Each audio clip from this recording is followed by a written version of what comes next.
आज हिंदी ऑनर्स के छात्रों के बीच चर्चा का विषय है अलंकार विवेचन। मैं आपसे पूछना चाहता हूं, अलंकार का अर्थ क्या होता है? अलंकार का नाम सुना है? अगर नहीं तो जरा सा ध्यान दीजिए कि आप चलिए बाजार की ओर देखिए, सुन्नरपट्टी में क्या कोई अलंकार ज्वेलर्स है, कोई अलंकार व्यवसाय? तो अलंकार का अर्थ होता है आभूषण। शब्द में अलंकार की सत्ता होती है। आइए साहित्य की दृष्टि से अगर विचार करें तो अलंकार शब्द की व्युत्पत्ति होती है अलम करोति इति अलंकार, अर्थात जो आलम यानी जो भूषित करे, जो धारण करे। जिस तरह आभूषण को पहन लेने से नारी का सौंदर्य या पुरुष का सौंदर्य निखर जाता है, उसी तरह अलंकारों के प्रयोग से कविता के सौंदर्य में निखार आ जाता है। इसलिए आचार्य वामन ने सौंदर्य के सभी उपादानों को अलंकार मानते हुए काव्य की ग्राह्यता का कारण अलंकार को माना है। काव्य ग्राह्यम अलंकारात् सौंदर्यम अलंकारः। लेकिन जब हम संकुचित अर्थ में अलंकारों पर विचार करने लगे तो उसे काव्य के परोक्ष उपकारक तत्व के रूप में स्वीकार किया। इसके अनुसार काव्य के शोभा कारक धर्म गुण है और गुण के उपकारक अलंकार है। काव्य शोभया कर्तारो धर्मा गुणा यद यदि हेतुवस्तुं अलंकार, अर्थात काव्य का शोभा कारक धर्म जो है वह क्या है? गुण है। और गुण को अतिशयता प्रदान करने वाला जो तत्व है वही अलंकार है। लेकिन दंडी ने अलंकार को ही काव्य को शोभा बढ़ाने वाला धर्म माना है। दंडी काव्यशास्त्र के विद्वान हैं। उन्होंने कहा कि काव्य शोभाकरण धर्मान अलंकारान प्रचक्षते, यानी अलंकार को स्थापित करने का यह प्रयास टिक नहीं सका। और प्रवृत्ति आचार्यों जैसे मम्मट, विश्वनाथ आदि ने काव्य में अलंकारों की सत्ता वैकल्पिक बना दी। संस्कृत काव्य शास्त्र को हराशोन्मुखी परंपरा के प्रतिनिधि आचार्य जयदेव और अप्पय दीक्षित ने एक बार फिर से अलंकार को स्थापित करने का प्रयत्न किया, मगर क्या हुआ? वो टिक सके? नहीं, वो नहीं टिक सके। जयदेव ने तो यहां तक कहा कि जो काव्य को अलंकारहीन कहता है वह अग्नि को शीतल क्यों नहीं कहता है।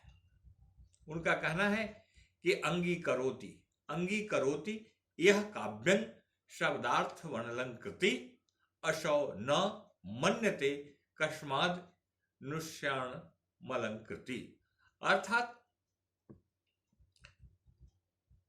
काव्य को अलंकार शून्य शब्द और अर्थ मानते हैं जो व्यक्ति काव्य को अलंकार शून्य शब्द और अर्थ मानते हैं, वे अग्नि को शीतल क्यों नहीं कहते हैं। अब आइए छायावाद के कवियों में देखिए कि हिंदी में छायावाद के कवि हैं पंत। पंत ने तो स्पष्ट रूप से अलंकारहीनता का नारा दिया। कहा तुम बहन कर सको जनमत में मेरे विचार, मेरी वाणी क्या चाहिए तुम्हें अलंकार। मगर क्या यह प्रगतिवादी पंत की वाणी थी? छायावादी पंत तो अतिशय अलंकार प्रिय है, उन्हें तो अलंकार प्रिय ही है। अभिप्राय यह है कि भारतीय काव्यशास्त्र की परंपरा में अलंकार कभी काव्य की आत्मा थी, मगर कालांतर में वह न केवल अपने पद से उतार दिया गया बल्कि उसकी सत्ता भी काव्य में वैकल्पिक हो गई। यहां तक आप आइए देखेंगे कि अलंकारों का अतिशय प्रयोग जो है वह सौंदर्य को मलिन बना देने वाला माना गया और अलंकार विहीनता में भी रसमय काव्य की सत्ता मानी गई। उदाहरणार्थ कवि मंडल की निंग पंक्तियां सरस किंतु निरंकुलित काव्य उदाहरण है। अली हौस तो गई जमुना जल को, सो कहाँ करो वीर विपत्ति परी, घहराए के कार्य घटाऊ नई, इतने हूं मैं गागर शीश धरी। अब नायिका की इस छोटी सरल उक्ति में जो माधुर्य, प्रणय, तरलता और कवित्व है, उसे कौन नहीं स्वीकार करेगा। इस तरह अलंकार की सत्ता अनिवार्य नहीं रही, इसके बावजूद अलंकार का निष्कासन नहीं हो सका। अब रीतिकाल तक अलंकार पहुंचता है तो हिंदी रीति काव्यों को देखिए तो वहां तो केवल अलंकार से ही रीति काव्य जगमगा रहा है। आधुनिक काल के काव्य ग्रंथ भी अलंकार शून्य नहीं है। अभिप्राय यह कि आवश्यकता अनुसार काव्य में अलंकारों का समावेश होना अनिवार्य है, बल्कि अधिकाधिक नहीं होना चाहिए। अधिक प्रयोग से अमृत भी माना गया है कि विष हो जाता है। चूंकि अलंकार का संबंध, अब हम आइए कि अलंकार के भेदों पर विचार करते हैं। चूंकि अलंकार का संबंध शब्द और अर्थ से होता है, इसलिए अलंकार के मुख्यतः दो वर्ग किए गए। पहला शब्दालंकार, दूसरा अर्थालंकार। दो भेदों को मूल रूप से रखा गया। जो अलंकार शब्द पर आधारित हो वह शब्द अलंकार के अंतर्गत आता है, और जो अर्थ पर आधारित हो वह अर्थालंकार के अंतर्गत आता है। अब कुछ उदाहरण आप लेंगे तो शब्द अलंकार के अंतर्गत जैसे आ जाते हैं यमक अलंकार, अनुप्रास अलंकार, ये शब्द अलंकार के अंतर्गत आ गए। यहां शब्द वर्णों की आवृत्ति होती है। वहीं अर्थालंकार को आप देखेंगे तो यमक है, श्लेष है, उपमा है, असंगति है, ये सारे अर्थ पर आधारित, यानी शब्द के प्रयोग से जहां अर्थ का भिन्न भिन्न परिवर्तन होगा वहां अर्थालंकार होगा।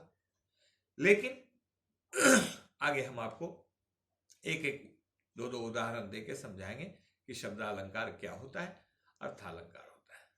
तब एक तीसरा भेद भी इसमें आता है जिसको हम कहते हैं मिश्रित अलंकार।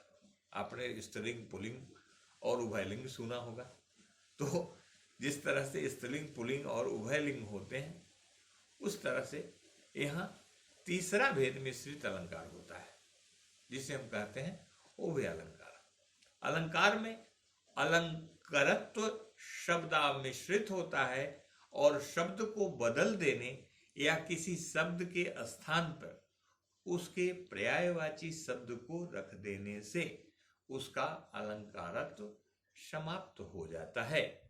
अब अलंकार विवेचन के अंतर्गत हम आते हैं तो अर्थालंकार अर्थ पर आधारित होता है, और शब्द परिवर्तन से उसका अलंकारात्म प्रभावित नहीं होता है। उभय अलंकार में एक अधिक अलंकारों का शब्दालंकार और अर्थालंकार दोनों का मिश्रित रहता है। अब शब्दालंकार में देखिए, मम्मट के अनुसार वर्णों की क्षमता को अनुप्रास कहते हैं। जैसे वर्ण साम्य, मनुप्रासा। आचार्य विश्वनाथ ने वर्ण साम्य की जगह शब्द साम्य का प्रयोग किया है। अनुप्रास शब्द साम्य वैषम्यपि स्वरस्य पता, लेकिन इसके 5 भेद कर दिए गए अनुप्रास के, जिसमें छेका अनुप्रास, वृत्यानुप्रास, लटानुप्रास इत्यादि इत्यादि इसके अंतर्गत आ जाते हैं। उस तरह से अब अनुप्रास में श्रितानुप्रास, इस तरह से 5 अलंकार किए गए। अब अनुप्रास जहां शब्द की बार बार आवृत्ति हो, शब्द वर्णों की बार बार आवृत्ति हो, वहां अनुप्रास अलंकार होता है। जैसे सठ सुधरहि सत संगति पाई। अब आप यहां देखेंगे कि सठ 100 शब्द की बार बार आवृत्ति है, इसलिए यहां अनुप्रास अलंकार माना गया है। यह शब्द अलंकार के अंतर्गत आता है। अर्थालंकार में देखिए उपमा अलंकार, साधर्म उपमा वेदे। मम्मट के अनुसार उपमा का अर्थ है, उप का अर्थ समीप, मां का अर्थ तौलना। उपमा में 2 वस्तुओं को एक साथ रखकर समता दिखाई जाती है, तो भिन्न पदार्थों में साम्य प्रतिपादन को उपमा अलंकार कहते हैं। अब उपमा के 4 अंग आ गए। उपमेय, उपमान, उपमेय, दूसरा उपमान, तीसरा वाचक और चौथा साधारण धर्म। उपमेय का अर्थ क्या होता है? उपमेय से हम क्या अर्थ निकालेंगे? तो उपमेय से है जिसकी उपमा दी जाए। उपमान, जिससे उपमा दी जाए, यानी पहला जिसकी उपमा दी जाए, और दूसरा उपमान आता है जिससे उपमा दी जाए। तीसरा है वाचक, यानी समता दिखाने वाले शब्द जैसे ज्यों, सा, सम इत्यादि जो है वह वाचक के अर्थ में आते हैं। और अंतिम है साधारण धर्म, सामान्य गुण जैसे सुंदर, विशाल। जैसे उदाहरण आप लीजिए, मधुकर सरिस संत गुण गाही। तुलसी की पंक्ति है, यहां संत उपमेय है, मधुकर उपमान है और सरिस वाचक है तथा गुणग्राही साधारण धर्म। कभी संत और मधुकर इन दो भिन्न शब्दों में यानी पदार्थों में गुणग्राहकता की क्षमता प्रदर्शित करता है, इसलिए यहां उपमा अलंकार है। अब आप आइए असंगति अलंकार। असंगति अलंकार को देखिए,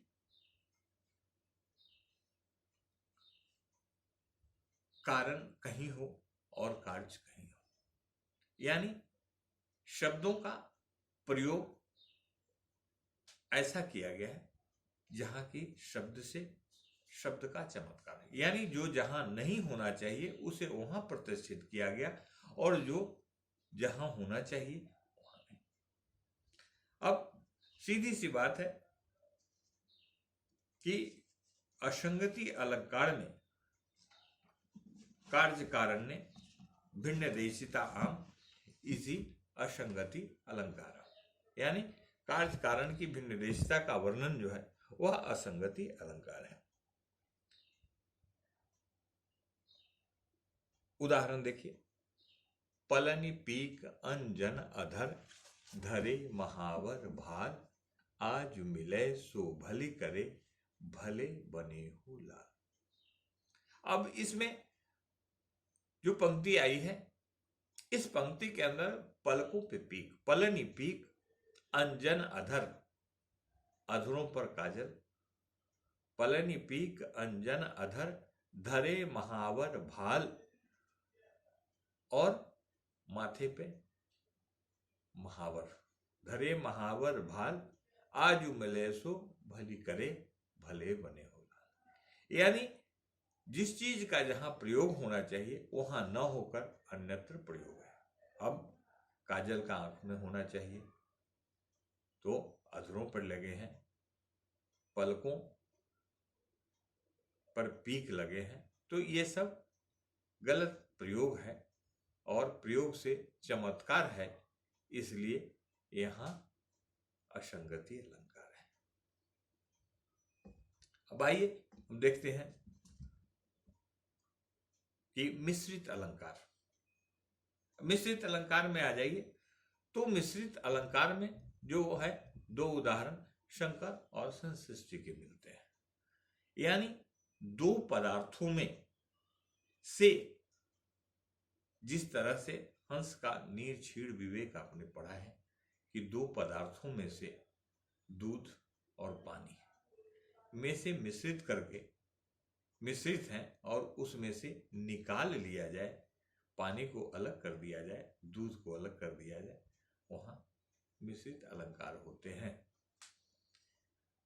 इस तरह से अलंकारों की भाषा, अलंकारों का परिचय हम अगले कक्षा में फिर छंदों पर बात करेंगे कि छंद क्या है, गुण क्या है, दोष क्या है,